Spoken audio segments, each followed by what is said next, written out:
Hai, Chandra Swordes, dan pada video kali ini saya mau share tentang 3 pelajaran saya selama saya bekerja menjadi konsultan selama setahun ini.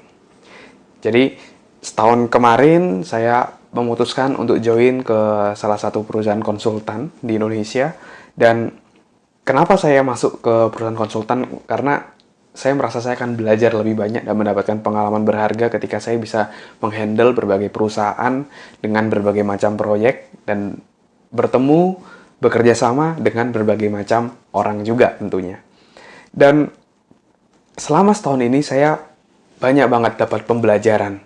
Dan pada video kali ini saya mau share ada 3 pelajaran utama yang saya dapatin yang mungkin bisa bermanfaat untuk Anda yang mau jadi konsultan juga.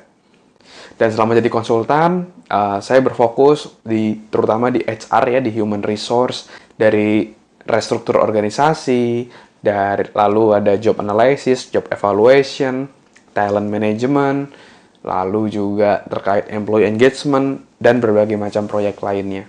Dan dari setahun ini, pelajaran pertama yang saya dapetin adalah sebagai konsultan kita harus bisa memanage diri kita dengan baik.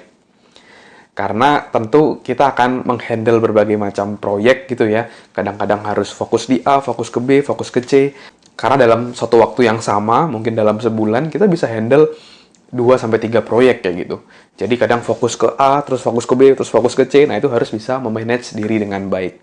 Dan itu juga cukup challenging, karena kadang kita kan juga ada rasa, aduh, udah capek banget nih, pengen istirahat. Tapi ternyata klien pinginnya besok pagi. Jadi mau nggak mau harus lembur sedikit untuk bisa menyelesaikan itu semua, sehingga klien bisa happy. Dan itu membutuhkan manage diri dengan baik. Bagaimana kita bisa negosiasi dengan diri dengan baik, bahwa oke, kita lanjut dulu sampai selesai, lalu besok pagi kita akan istirahat lebih lama. Dan kemampuan untuk bisa bernegosiasi dan manage diri tadi, mengatur waktu agar kita bisa menyelesaikan challenge yang ada, tugas yang ada, dan juga diri kita masih bisa tetap terus semangat, tetap happy, tidak terlalu memforsir diri kita sampai benar-benar habis. Nah, itu membutuhkan kemampuan manage diri yang baik. Dan itu hal yang penting banget untuk bisa saya pelajari selama setahun ini, karena tanpa itu mungkin akan banyak yang cenderung terbengkalai. Jadi yang pertama adalah kita harus bisa manage diri kita dengan baik. Kenapa tidak manage waktu? Karena manage waktu itu out of control kayak gitu. Yang bisa kita kendalikan ya hanya diri kita juga gitu. Apa yang mau kita, aktivitas kita mau ngapain, bagaimana kita menyusun plan, nah itu kan diri kita. Jadi bukan manage waktu, tapi manage diri kita.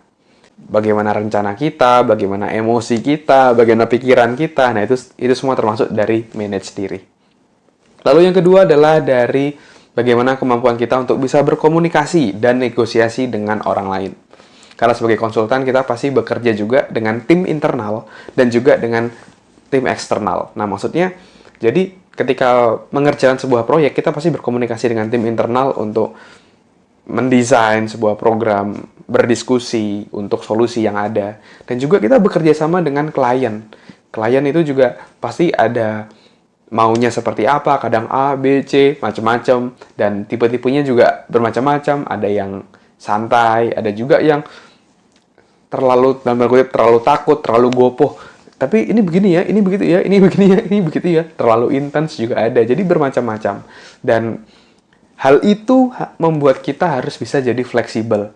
Cara kita berkomunikasi ke setiap klien pasti berbeda. Ke klien A beda, klien B berbeda. Tergantung dari caranya.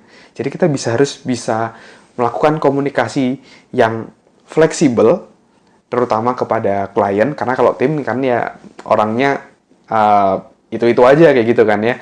Yang berubah kan eksternal dari klien, karena bermacam-macam. Nah, itu kita harus bisa fleksibel agar komunikasi kita bisa tersampaikan dengan baik dan diterima. Dan satu lagi adalah terkait negosiasi. Jadi komunikasi dan negosiasi. Negosiasi bagaimana agar kita bisa membuat sebuah deal yang win-win ketika kita menyelesaikan proyek ini. Bukan yang penting kita iya-iya aja agar klien win kita lose, enggak. Tapi Atau sebaliknya, kita win, klien lose juga enggak. Bagaimana kita agar bisa kita jadi win-win. dari konsultan bisa memberikan rekomendasi atau solusi yang oke, dan juga bisa diaplikasikan, bisa dilaksanakan dari kliennya juga. Nah, itu membutuhkan komunikasi dan negosiasi yang baik sehingga kita bisa selalu mengutamakan prinsip win-win agar dari klien dan juga dari konsultan sama-sama win. Dan yang terakhir, yang ketiga, pelajarannya adalah harus selalu upgrade diri. Maksudnya gimana? Maksudnya karena kita sebagai konsultan, kita memberikan rekomendasi, memberikan konsultasi kepada klien. Tentu kita harus terus bertumbuh, harus terus berkembang, harus terus belajar. Karena dunia ini pasti akan terus berubah, terus bertumbuh, terus berkembang. Dan ketika klien membutuhkan suatu hal, sebuah jawaban terhadap suatu case, kita bisa memberikan solusi yang cocok untuk diaplikasikan di masa sekarang ini. Karena mungkin ada agak sedikit berbeda ketika prinsip-prinsip atau ilmu-ilmu di masa lalu mungkin diterapkan di masa kini, karena pasti akan berubah. Dan juga misalnya sekarang adalah kita di era digital, sudah beda dengan masa lalu yang cenderung offline, harus ketemu. Nah, sekarang era digital. Nah, perubahan-perubahan seperti itu juga harus bisa kita komunikasikan. Dan kita harus selalu upgrade diri, selalu upgrade ilmu, sehingga saran atau rekomendasi yang kita berikan itu bisa efektif dan relate dengan apa yang dihadapi saat ini dan bisa bermanfaat untuk perusahaan. Dan tentunya perusahaan, klien juga bayar kita juga untuk itu, untuk mendapatkan saran dan rekomendasi yang sesuai, yang relevan di masa sekarang, dan juga relevan dengan situasi perusahaan klien saat ini. Oke, jadi itu dia 3 pelajaran saya selama menjadi konsultan selama lebih dari setahun ini, ya. Dan yang pertama tadi adalah harus pinter-pinter manage diri, yang kedua harus jago komunikasi dan negosiasi, dan yang ketiga adalah selalu upgrade diri, ya, selalu berkembang, selalu bertumbuh. 3 itu yang saya pelajari, dan ya saya bersyukur banget bisa bekerja sebagai konsultan. Saya belajar banyak banget, saya mendapatkan pengalaman yang sangat berharga, dan saya terus bertumbuh, dan tim yang sangat support di perusahaan itu membuat saya ya bersyukur banget bisa setahun ini, udah setahun lebih sekarang bekerja menjadi konsultan. Oke, thank you Bapak Ibu semua, teman-teman semua sudah menonton video ini. Semoga bermanfaat dan menginspirasi. Jangan lupa juga klik like dan juga subscribe channel ini agar Anda tidak ketinggalan video-video selanjutnya. Dan juga kita juga bisa connect di LinkedIn dan Instagram, silahkan di search Andreas Bordes. Oke, thank you semuanya. Saya Andreas Bordes. Sukses selalu untuk kita semua.